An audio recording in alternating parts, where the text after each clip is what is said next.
I'll just introduce our panelists and then we can just get started. Right to my right here, we have Ann McCarney, was an '02 grad, majored in English, and has done work with partners in LA, Los Angeles Catholic Education. Next we have Tyler Berndt.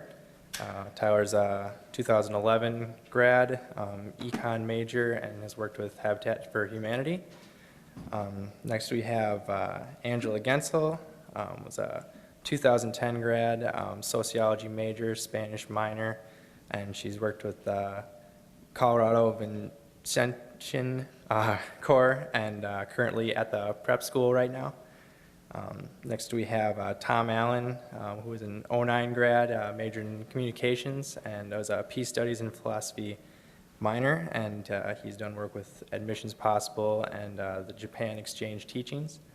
And then finally here we have Kenzie Kraemer, who graduated in 2008, was a nutrition major, and has done work with the Peace Corps. So yeah, we'll just turn it over to them, and then we'll open up for questioning later. All right. Like you said, I'm Ann McCarney, and I worked with the Place Corps, partners in Los Angeles Catholic Education. My volunteer experience is a little bit different than a lot of people's because I didn't do my years of service right after college. I graduated from St. Ben's, and then I thought about volunteering. I looked into it, and it just wasn't the right time. So I went to work for the admission office here for a few years. And then when I decided, okay, I've done what I need to do in admission, now I'm ready to move on. And I was initially thinking grad school, but then the idea of service and volunteering came back again. And I was really interested in something in education. I'd spent the first, well, actually all of my years in college saying, I will never be a high school teacher. I will never teach English in high school.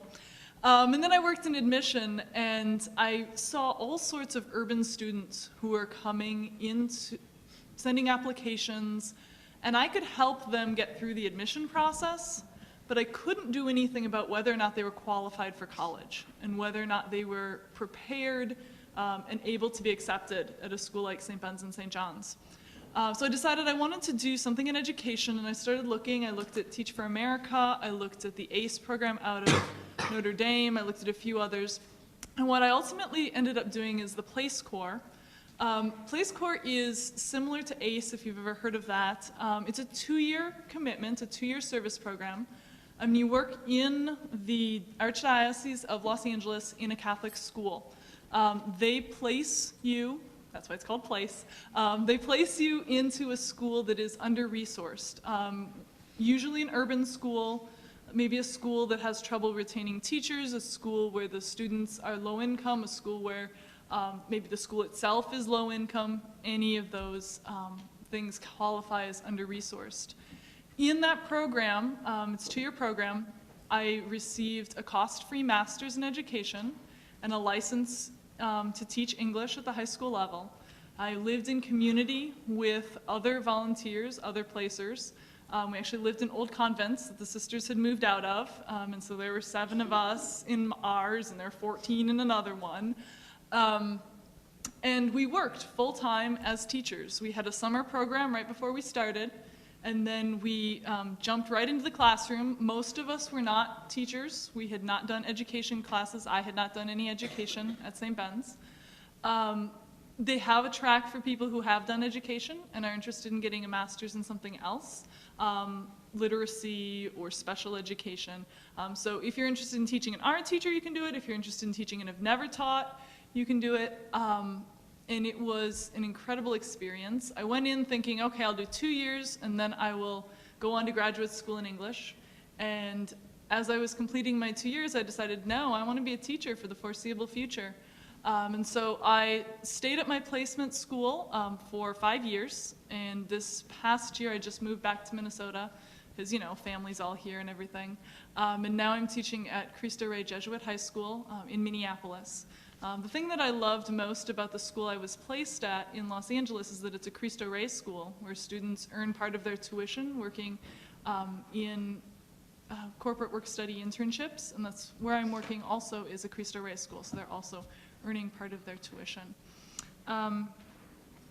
my volunteer work was teaching, you know, and so we've all been to high school. We all know what that involves. So I'm not necessarily going to need to go into what I did every day. I mean, it was a lot of work, but it was an amazing experience because I was with the other cohort of people. All of the people who volunteer with Place Corps are in Los Angeles.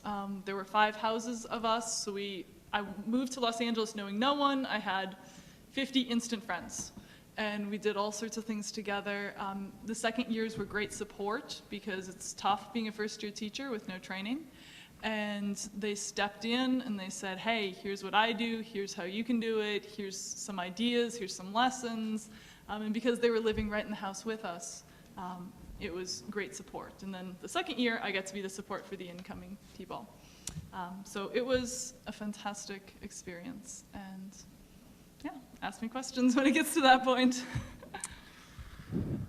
All right, well, like you said, also, I'm Tyler Berndt, and I graduated last May with an econ major.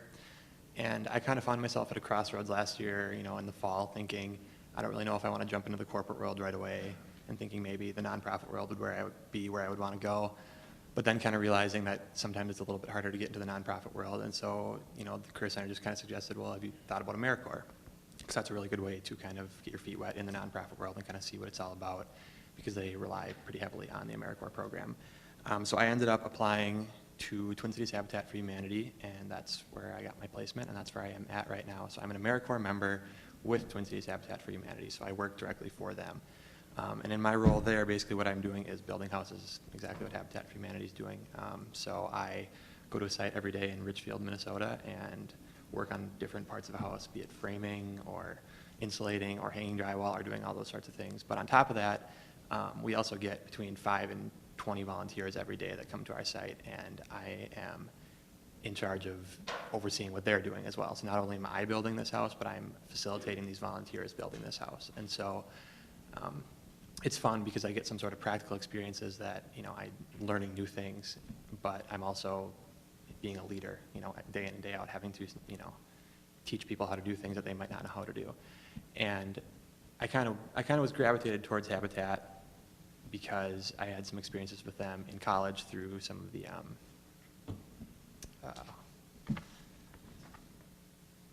service trips, spring break service trips, ABE trips, there you go. And I had gone with Habitat a couple times, and so I kind of knew that Habitat's mission and what they were doing was something that I really liked, and so I said, you know, how could I do that closer to my own home community? You know, I knew that I was going to be graduating. I had a lot of friends from school that I, you know, wasn't quite sure if I wanted to break those relationships up and just take off and go across the world. And so I said, hey, you know, I can do something in my own local community that I can be happy doing and have fun doing, but it can also be, you know, rewarding. And so that's kind of why I chose to be in the Twin Cities with Habitat. And so my typical work day, I show up in the morning and I have a supervisor on site with me who can kind of walk me through what we're going to do for the day and give me the ins and outs of what it's going to be. And then our volunteers usually get there about an hour after I get there. And I sit down with them and we kind of go through a general introduction, safety talk, and then we just get to it and we break off into little smaller groups, and I kind of go around and show them each what they're going to be doing and kind of just go back and forth all day showing them what they're doing. And I didn't go into it with a lot of construction experience, and some people sometimes think that you might have to have that, but I definitely didn't. And in the 3 months that I've been there so far, I've picked up a ton, and you know, I feel pretty confident doing anything that I can do. And so it's kind of exciting to know that you could go in not knowing anything about building a house and come out feeling like you would be capable of doing it. So I really like that aspect of it as well. And so overall, just, I mean, the whole volunteering experience has been really great. There's 10 other AmeriCorps that are there with me in the program working at different sites, and so we have a lot of trainings together and we have a lot of activities together. They provide housing for us if we want it, so we can live together if we want to. So again, kind of like you were saying, it's an instant group of friends that kind of are in the same situation as you, doing the same things as you. So it doesn't have to be the isolating experience that volunteering sometimes can get a rap for being. So overall, I really like it, and I would strongly recommend it to anybody.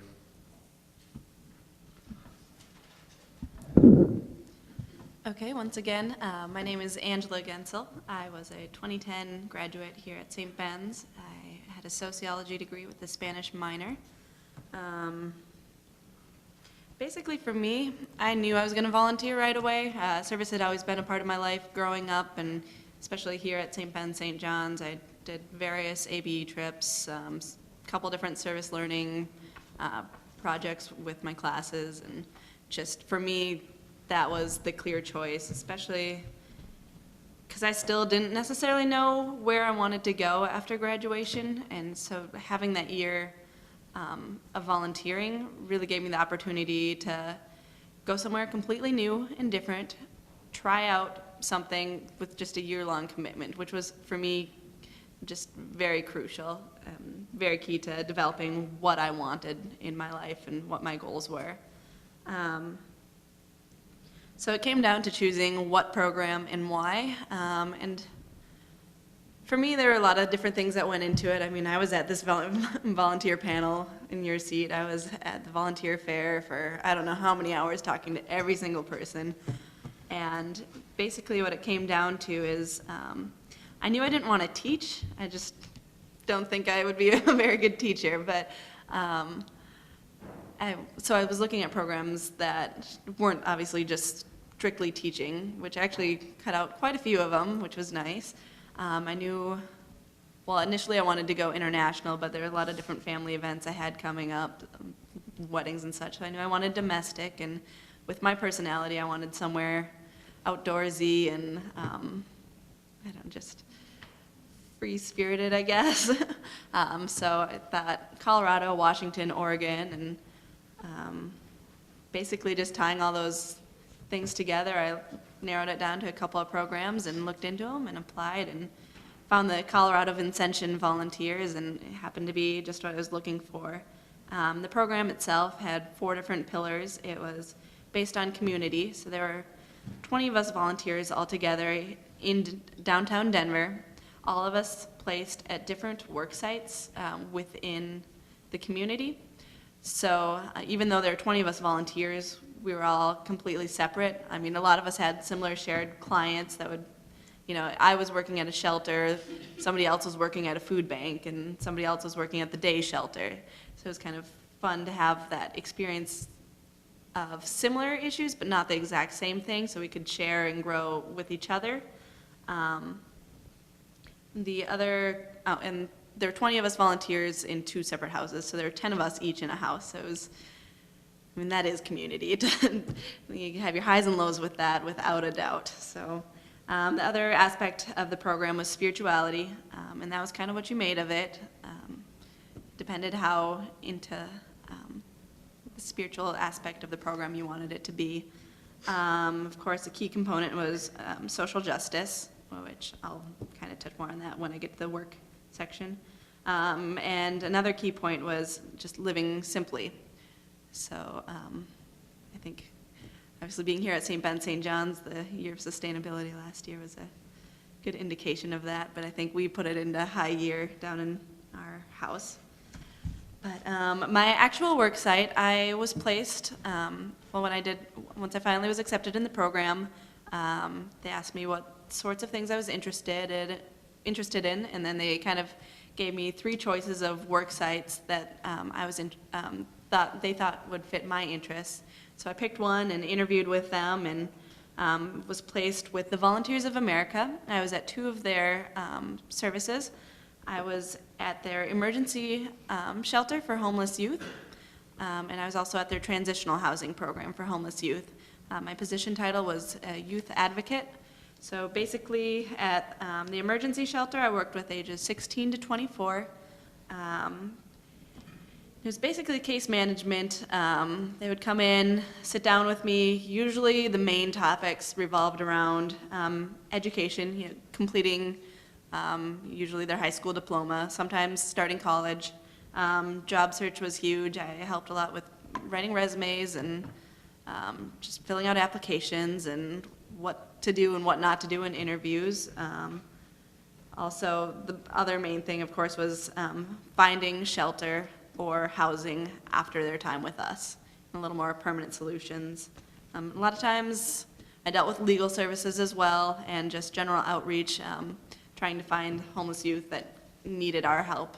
And then at the transitional housing program, that was an 18-month program for homeless youth, and that was a site where youth would come to us that needed housing, we would set them up with their choice of housing within the community based on, of course, large variety of variables that I don't need to get into, but basically we provided a base for them to be able to build their life off of and actually start with solid footing. And with that program, I did just a lot of individual mentoring, because once again, it was ages 16 to 24, so right around my age. So it was nice to have kind of that peer base. I did a lot of events planning and volunteer coordinating. We tried to have a lot of social aspects with our youth program to build a sense of community within the youth as well. So it wasn't just us saying, hey, here's housing, you know, have a good time. But really teaching them the importance of community and positive relationships within their peers and other possible mentors. And also, I would do case management with them again, and that also dealt with the three main things: education, job search, and housing and shelter, after us, of course. And then we'd also do life skills classes, and that could be classes we'd have every other month. That could be from budgeting, it could be personal hygiene, it could be job skills, and just whatever we saw fit to be needed, whatever need we saw at the time. Obviously, it was, well, here, my typical workday, I don't think I could possibly say there was a typical workday, especially at the emergency shelter. I mean, I walked into work one day, my supervisor comes in and said, well, so-and-so, I know they were 2 days away from getting permanent housing, but they're in jail today. So-and-so, another person, well, they're suffering from a case of domestic violence, so they're gone. And the other person, well, they're back on cocaine, so, you know, they had issues there too. So it was just every single day it was adapting and learning and trying to do my best to figure out what my role in their life should be.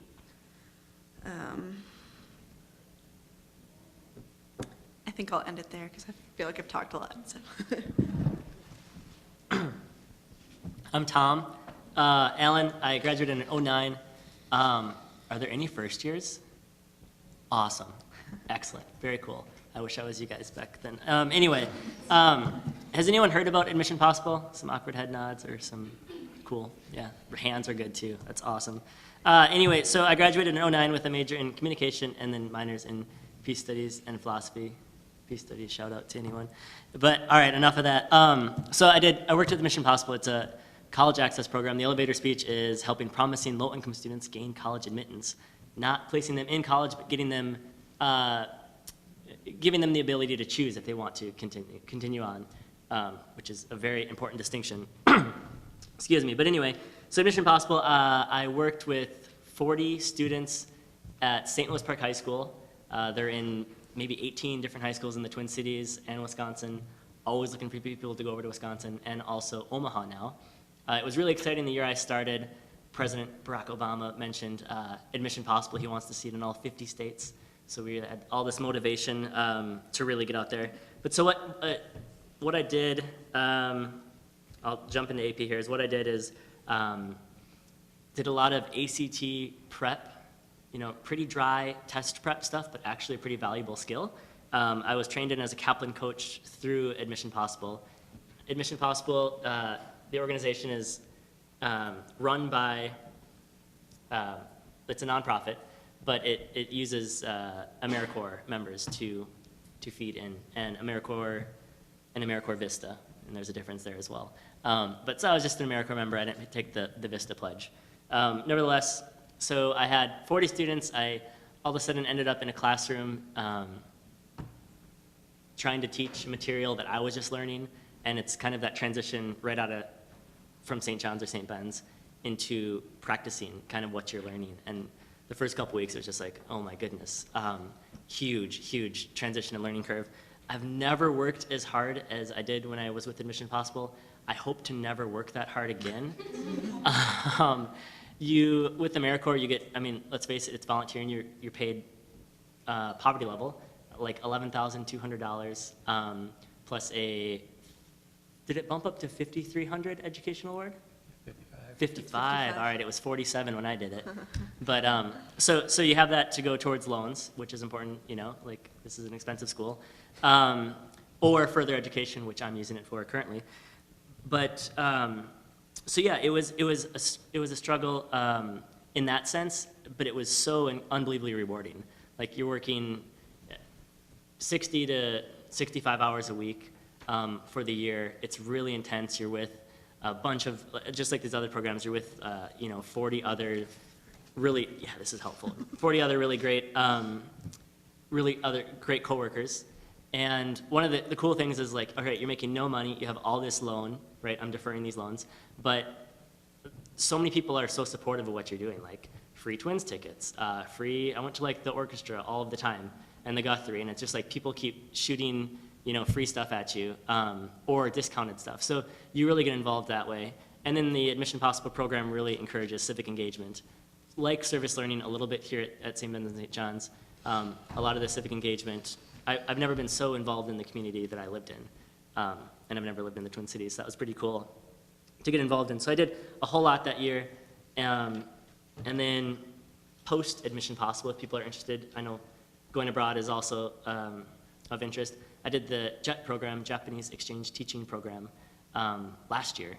And I was way up in rural Hokkaido, Japan, teaching English, and really enjoyed that too. And I can speak to that if people have questions, but that was paid, not volunteering. And now I'm in graduate school for educational psychology. And I missed one part that I want to talk about. Key experiences at CSBSJU. You guys have a ton of great experiences to get involved in. Study abroad, clearly excellent, or just even the short-term programs are excellent. I did Extending the Link, if anyone's familiar with that. Yeah, ETL, cool. I was the Chile microloan project.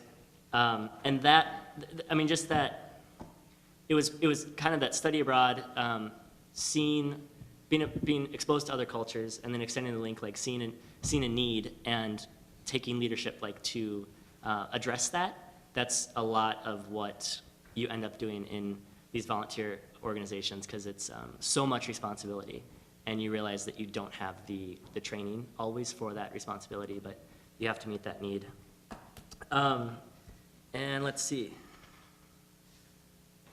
Yeah, I think just the thing, like the nuts and bolts that I wanted to talk about were like for housing, if you're a volunteer, maybe that's scary. You can usually find it through organizations. They sent, like living with people that are doing your program is pretty fun, actually, because you become like the bestest of friends. So housing, no problem. There are also financial incentives, like if you're making below a certain income. AmeriCorps loan deferral is excellent. Like I said, all the great Twin Cities stuff. To do health coverage, it's sometimes provided with a lot of AmeriCorps linked programs. So you did have health coverage, and then if it comes to it, food stamps. I know it sounds crazy, but if it comes to that point, it can help a lot when you're just getting by, if you're trying to pay back your loans. So advice I'd give to you all would be to practice interviews. Volunteering it's very, very competitive. There's a lot of people trying to go for these volunteer positions. So developing those interview skills is really, really important. It's usually group, I don't know. I did the Teach for America interview as well, and it's large group interviews. And so really sharpening those skills. Taking notes about the program. So when you go to the fairs, like the volunteer fairs, you know the person's face, and you can talk to them about their program and show them that you know a lot about it, about their program. That'll do a lot. Meet with career services, and then that personal letter. A lot of these applications want you to draft a personal letter. And so having kind of an outline of a personal letter in a direction that you want to go is good to have to pass around to different organizations. So I'll be quiet, and if you have questions, I'm here. Okay, I'm Kenzie, and I spent 2 years and 8 months living in the Dominican Republic working as a Peace Corps volunteer. So I graduated in May of 2008 with a degree in nutrition, and I left in August of that summer to the Peace Corps. Peace Corps is a 2-year, 3-month commitment. The first 3 months is training, and then you have your 2 years of service where you're placed in a village or a community, and you live with that community and work just with that community. So after graduating, or before graduating, because it's about a year-long process, I knew that I wanted to volunteer. I've always been interested in getting to know new cultures and traveling internationally, and volunteering has always been something that's been big in my life. I've been doing it since I was in high school, and I did it all throughout college. And so I really wanted to find something that I could volunteer internationally and still use my major, which was nutrition, or public health is what I was interested in. So that's kind of what led me to Peace Corps. During my senior year, I investigated a lot of different volunteer opportunities, and initially Peace Corps seemed long, 2 years, 3 months. Wow, that's a really long time, especially when you're coming out of college, but it flies by, and you find that you need 5 years to be doing what you're doing if you want to do a good job. So that's kind of the reason why I joined. And then, like I said, financially it made sense at the time. Coming out of college, obviously, you know, we're not the richest of people and we're looking for jobs, but they pay your way over there. And I know a lot of volunteer programs, sometimes you end up having to pay to be part of. And you get full medical coverage, and there's, you get a readjustment allowance at the end of about, I think it's about $7,000 now to get back on your feet, and there's a lot of scholarship opportunities. And if you're interested in international development, it really opens the door to work for the government, the federal government, embassies, nonprofits that work abroad, USAID, I mean, the doors really do open. So I spent my first 3 months in training in the Dominican Republic, and basically they just went over all the cultural, getting to know Spanish, the language. I went in with no Spanish background, and just kind of getting to know the tech field. So I was a health volunteer, so learning about how to make gardens and chickens and how to care for chickens and HIV/AIDS and how to educate people who aren't literate so that they're getting, you know, they're understanding what you're teaching them and still having fun. So the first 3 months was all training, and then after that, I was placed in my village alone. Peace Corps is a full immersion, so the idea is that you are effective because you live on your own and you don't live with any other Americans, so you really get to know and become part of your community. So that's kind of what excited me about it. I thought it was kind of challenging, but I liked the idea of the full immersion. And with that being said, I came in with 50 volunteers, and there were over 200 volunteers in the country, and there were still opportunities to spend time, and I made a lot of good friends too that were Americans.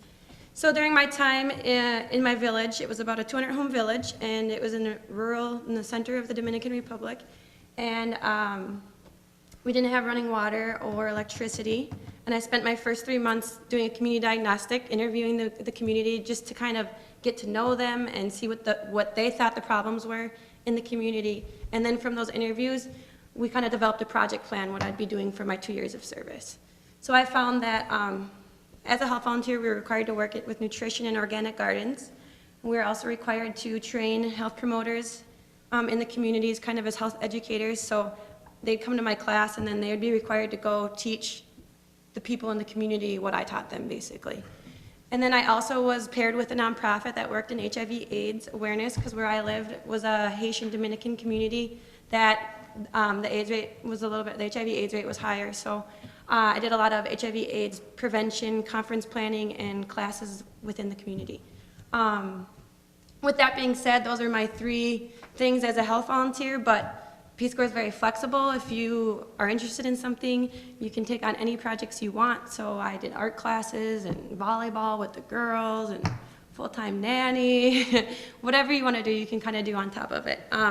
So I ended up extending my service because we didn't have running water, and I got funding from a Rotary club, actually from St. Cloud, to do a community aqueduct. So I spent the last 6 to 8 months working with the men in my community on this aqueduct. We did all the labor together, and we formed a water committee, and I mean, that was probably one of the biggest projects that I ended up taking on at the end of my service. So, I mean, I loved everything I did, and it flew by. I ended up extending, and I never thought I probably would have.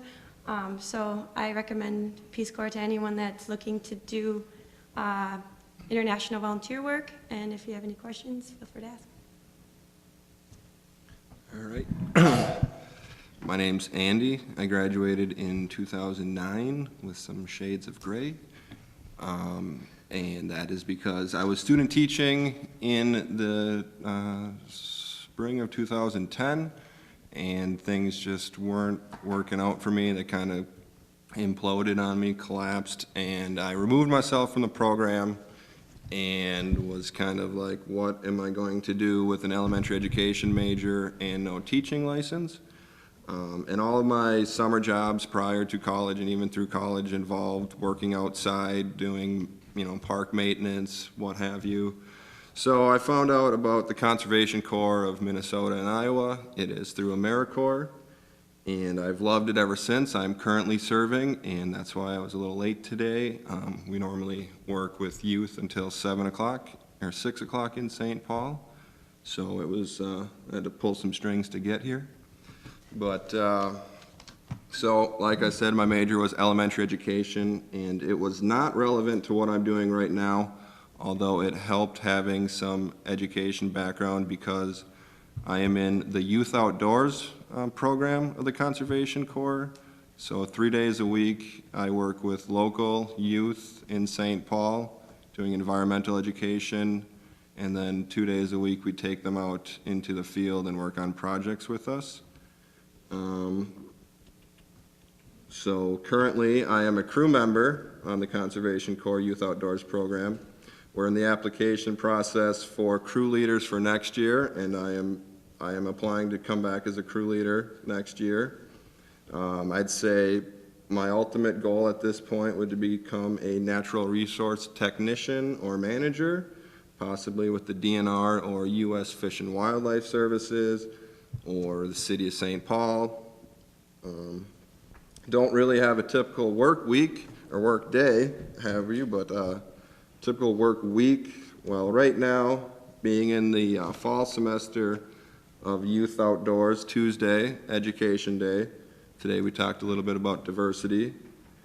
Tomorrow I will be working in the field alongside 3 other peers, and we will be doing anything from shoreline restoration to oak woodland restoration, prairie restoration, do a lot of chainsawing right now, cutting down invasive species. Earlier this summer and spring, we did a lot of herbaceous control. We out there backpack spraying gallons and gallons of chemical on weeds. Otherwise, we're out hand picking weeds on our hands and knees. We work 10-hour days, so it is strenuous, and rain, shine, heat, we're out there. It's one thing to consider. Oh, can you see that?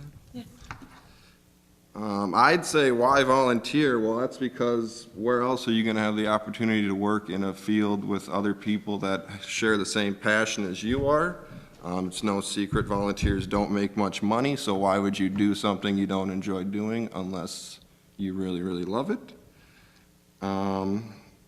So far, I've learned a lot. They do a lot of on-the-job training. I have my red card certification, it's called, so I could go on wildfire suppression. I have my pesticide applicator's license, and all of this was paid for either by the Conservation Corps or our project host of the City of St. Paul. Every day I learn something new. I can go out and identify plants and trees, whether they have leaves on them or not. I can kind of tell you what's native and what's not native, and some of the advantages of different species in a specific ecosystem. If I had any advice for someone considering volunteering, I'd say just do it. My position is only 10 months long. It's, I had second thoughts about it once I started. Am I going to last? Can I do this? And now we're going to be done the second week of December, and I can't believe it's almost over. So like my position, it's only 10 months long. It's not very long. You can do it, and it's nothing. Peace Corps is 2 years. That you'll be surprised how fast that goes by. I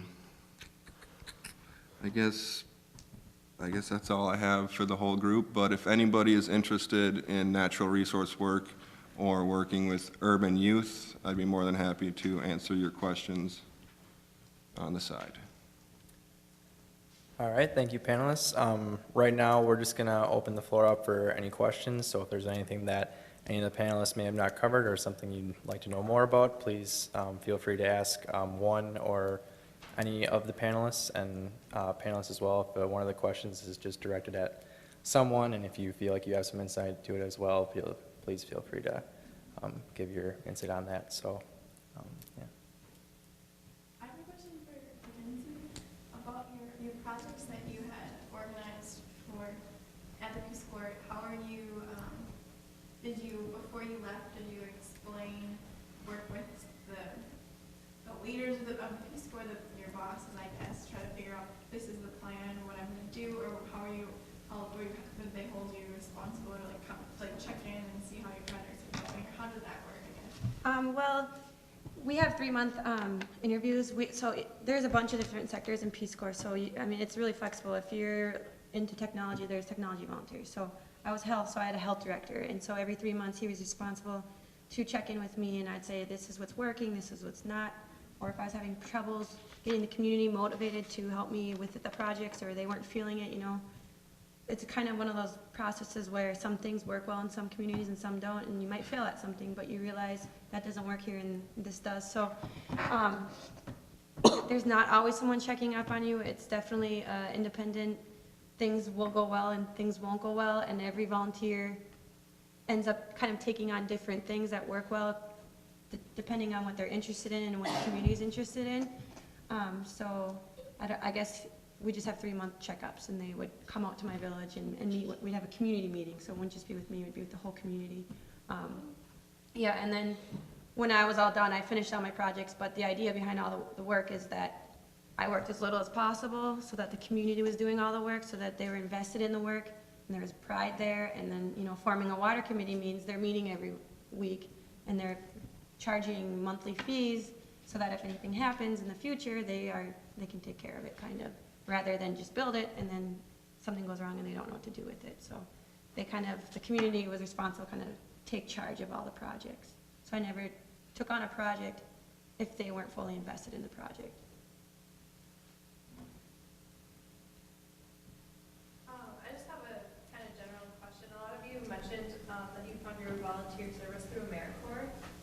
What do you think are some of the biggest benefits of working through them, and would you recommend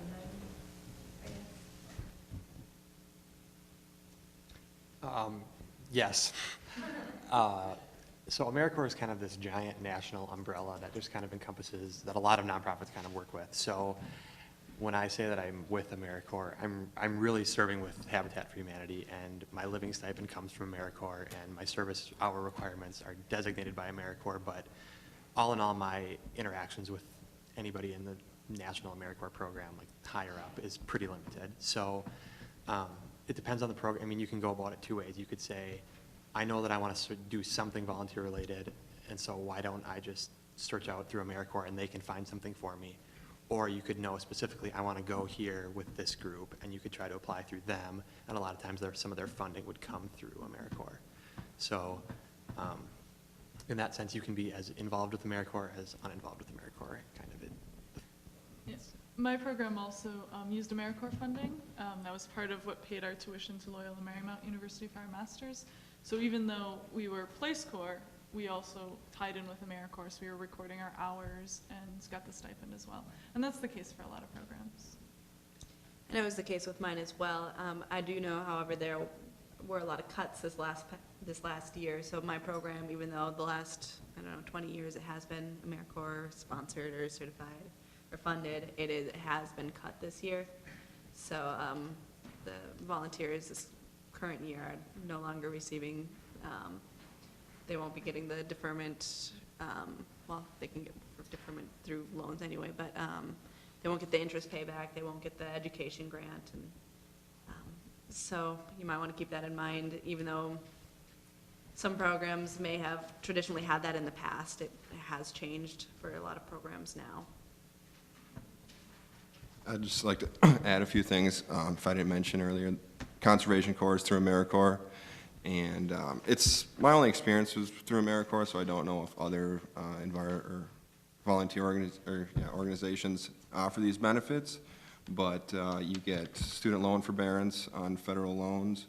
You get an education award at the end of your service. So for me, I'm doing a full year service, and I'll get $5,300 for existing student loans and new tuition. It doesn't count as an income, so you qualify for food stamps and you get the full benefit. So I get $200 a month in food support. It's well known, so it looks really good on a resume, which is one of the reasons why I decided to do it. And it's AmeriCorps, so it's nationwide, unlike the Peace Corps, which is domestic, or which is international. AmeriCorps is domestic, so you can do programs in all 50 states. You can take 10 months a year to travel, go see a different part of the country that you normally wouldn't have the opportunity to, and then you can come back and it's over. But I would strongly support AmeriCorps.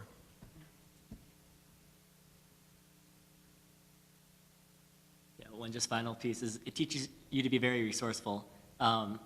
Maybe you're looking at, like, I mean, if you're looking at volunteer, you know, like, the financial component's pretty huge, but just living with AmeriCorps for 1 year, I mean, off that living, it just teaches you to be really, really resourceful and kind of see, you know, what you need to cut out in your life and whatnot. And then from AmeriCorps, things are just a lot easier, so it's wonderful, yeah. But people do have complaints. There's like short-term programs, and so talk to people about which program you're looking at, I think. This is just a question for any of you. How did you prepare for what you were going to do after your volunteer?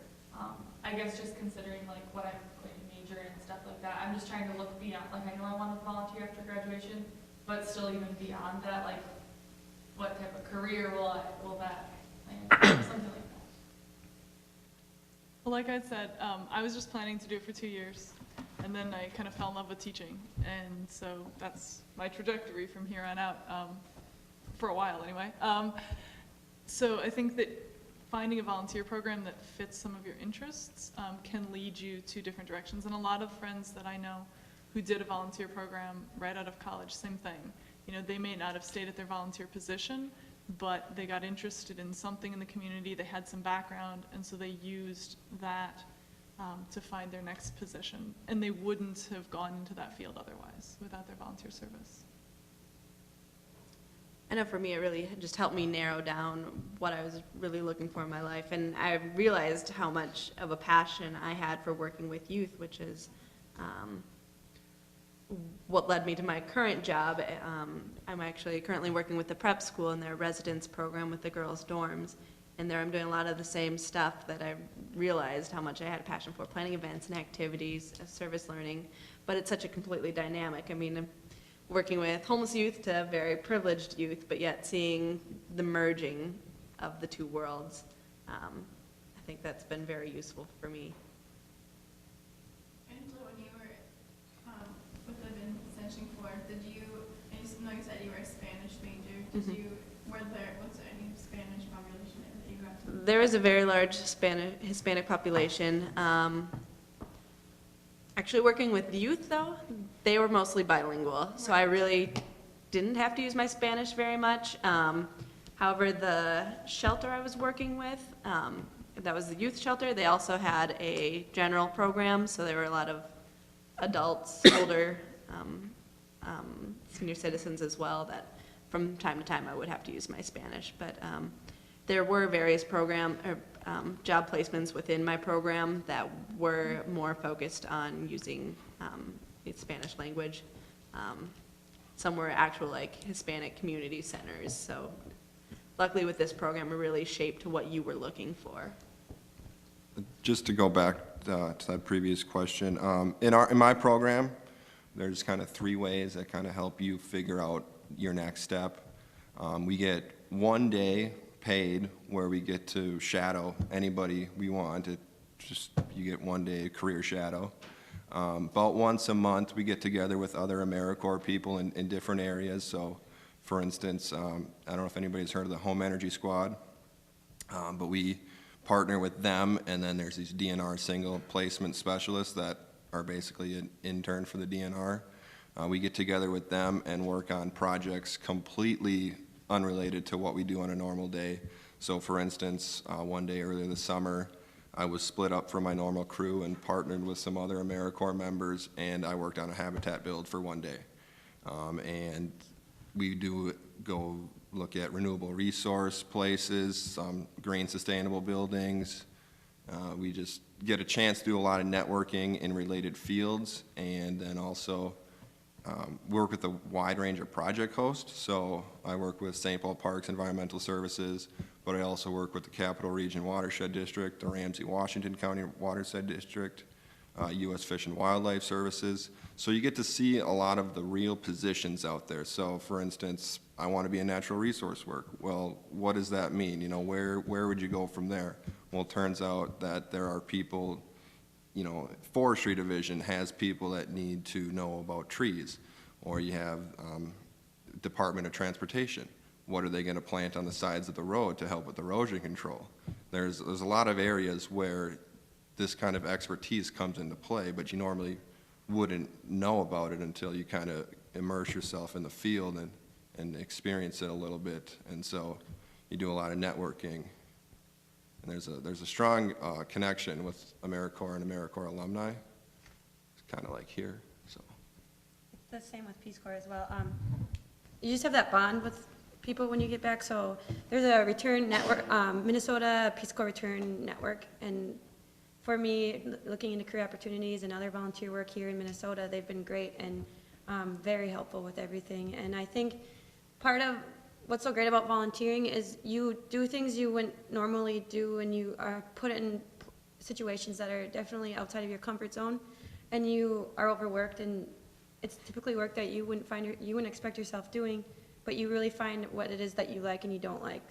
I was a person who never thought I'd want to be a teacher either, and then I found that I really liked health education with kids. So, I mean, I would have never even tried to do that if I never volunteered, and being a volunteer, I was kind of forced to do that and found that I really liked it. So I just think it kind of makes you try things you wouldn't typically try, and then you realize maybe you thought you wanted to be, when you graduate, oh, I want to be a nurse or something, but then you go and you realize you want to be something else because you had that opportunity to see what else is out there. So. And it's a great way to find jobs. Like I have people call me and tell me when there's a job opening. My Admission Possible experience is what directly influenced my counseling education right now. I've never taken a psych course, but I'm in a psych graduate program at the U, and that's because I want to do counseling in a high school. And the high school I worked at has jobs for counselors, and they're like, when are you gonna get done with school? Come back here. So it's a great way to figure out what you want to do, and it's a great way to make connections. And you're gonna be with like 40 to 60 to, you can be with a lot of other people that are in your same situation that, it's great. It's wonderful. Fabulous. Kenzie, I have a question about how you communicated. Did you communicate with your family back home here in Minnesota? Was that how, since I know you said they don't even have running water where you were living, how did that work? They didn't have running water, but they all had cell phones somehow. I don't know. But I don't know. I was fortunate enough to be in the Dominican. Obviously, it's not that far from here. So you don't get to pick where you go in Peace Corps. You can be nominated for a region of the world. So you do have to be very flexible, and that's part of being a volunteer. So I was nominated for Central and South America, and I ended up in the Caribbean. But sometimes you'll be nominated for Africa, and you end up in Eastern Europe. And so you don't have a lot of options. So where I was placed, we were required to have cell phones due to safety. So, so they could communicate with us whenever. So my family could really get in contact with me whenever they wanted, as long as I made sure my phone was somewhere where they had service. But if you're in Africa, for example, you might be in a place where they don't have cell phones. So it just really depends on where you're placed.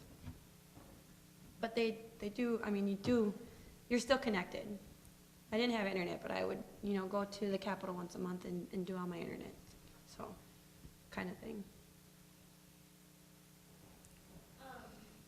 I've really enjoyed hearing about your volunteer experiences, but I'm also curious to know what happens after you're done with your day of volunteering. Or I know some of you are more engrossed maybe in your living situations and those sorts of things, but what was a typical after work sort of thing, or is it you felt like you were living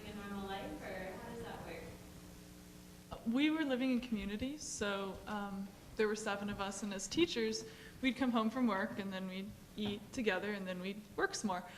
We'd grade papers and all that good stuff. But there was a community, and so we were doing it together. So our first year, we were living this kind of odd, it seemed normal, even though it was a lot of work, because everyone we knew was doing that. And because there was a group of us, we were doing all sorts of things. Now, my program was really intentional about having activities. So we had a community night every week. We had large group activities with the entire program at least once a month. In the summer, we had it at least once a week. They wanted to make sure that we saw Los Angeles, because about half of us were from out of state and half were in state. They wanted to make sure that we didn't, just bury ourselves in work, because, there's the temptation to do that in any volunteer position, because there's just so much work.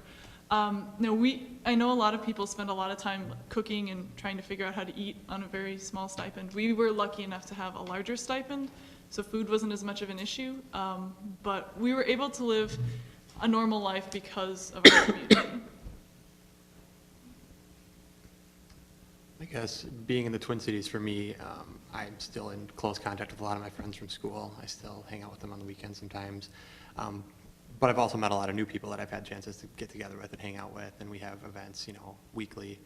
We have family dinner, they call it, on Thursday night at one of the houses of the AmeriCorps members. So it's been a good opportunity to mix some of my relationships here with some new relationships that I've been able to build through the program. And so in that sense, I don't really feel like my life has changed drastically, besides that I probably have less money than I had in college, which is weird to imagine. But other than that, my life is still pretty much normal. I get to just kind of do what I want with my time after my volunteer day is over. So I would say my experience was probably similar to Ann's. We had a communal budget for food, so that meant that we would always cook together every night and just eat together. We were family. There were 10 of us living together. It was our own little community, and community was huge in our program. So every Wednesday was either a community meeting or we'd have at least once a month was a required fun night, which sounds ridiculous, but it's actually like fabulous idea. And then once a week as well, we would have the whole program would get together and we'd have what we called reflection and discussion. And each week it was kind of a different topic, and it kind of helped us to process what we were going through, or more global issues as well, or as well as local issues. But then too, I think you guys were, I don't know, you guys make me feel lucky about, or you make me feel like you guys lucked out on budget, because we only had $75 a month to spend for personal spending. So we became, very resourceful in what we did and the activities we chose. We knew all the best deals in Denver, knew all the dollar beer nights or whatever, but it was great because it was a community. There were 10 of us built in right there, so we had that outlet, which was internal as well, which kind of makes sense. But, yeah. I concur. Yeah, I'd say, I have a pretty normal life, being that I'm serving in St. Paul, normal in that I still live at home. I do work a second part-time job, and the majority of my time spent outside of the Corps is with other Corps members. Right now, my work schedule is Tuesday through Saturday, so not many other people have that schedule. So, for instance, today we work from 1:30 to 7. So, and sometimes Monday nights I'll get together with other Corps members, and that's kind of like our weekend, or we call it midweek Friday, because on Thursdays we don't start till 2:30, so sometimes Wednesday nights we get together after work and do things. But being that I'm serving in St. Paul, it's pretty much what you make of it. I'm the only one that works a second job, but that's just because of the life I want to live, and it's also a little security blanket because I started that job before my service, and with the uncertainty coming in December, I wanted to keep that as a fallback because no one really hires natural resource people in December. So it is kind of just a good thing to hold on to. I think mine was maybe a little different because I was not living in the U.S., but I think it's what you make it. You realize that you need to make time for yourself, or I baked a lot, or every day when my work day was done, I would go for a run with, the baseball players in my community, and then we'd go to the river and bathe. Or on the weekends when we didn't have anything going on, because Sundays are a day of rest there, we'd play dominoes, or we'd go to the river and cook, or, once every couple months I'd plan a trip to visit another volunteer, or we'd go to the beach, or, on New Year's all the volunteers would get together and we'd go do something, or you go to a concert, or you plan ahead for something. So I think you kind of get in a groove that works for you, and you feel like you still have a life, I think. How did you decide when your day was finished? I mean, or did you time yourself? I mean, I just wonder because it seems like such a different, it just seems like you could always be working. Yeah, they say it's a 24 Yeah. hours, because when you're not working, the idea is that you're an example to your community. So, if I'm not teaching class, the things I'm doing, the kids are seeing, because I'm living, so it's really hard to separate the two, but you just need to make time for yourself. There were some times where no one's allowed at my house right now, this is me time, from 8 till 7 in the morning or whatever. Otherwise, people they always want to be around you. So you just have to make that time for yourself. And there is always things to do, but you do find that it's all at once, or you have a lot of downtime, kind of, so you take advantage of your downtime. Yeah, just piggyback off that, with a lot of volunteer, it's not a 9 to 5, and so don't find a roommate who has a 9 to 5. Really, it gets pretty difficult. You're kind of never off. You'll have students, call you at 3 a.m. and wake you up and, need something. So it's really, really taxing. It can be really, really taxing, but because it is, it's so unbelievably rewarding. I really value my experience. But that was because it was an entire, year of being on, so. I'll just say, it's Self-care. not easy. Some people think, oh, I'll just go volunteer, but it's very stressful, and at times you feel very defeated. People don't care that you're trying to help or you're trying to teach them things, but in the long run, you see that you are doing good work, and it does pay off, and maybe it won't be on such a grand level. You're not going to change the world, but you're doing little things and changing people's lives and affecting things, and you're, gaining very valuable skills that you don't even realize you're gaining. Sorry, that's all the time we have for tonight, so we're going to close it for right now. If you have any more questions, please feel free to come up and ask our panelists individually.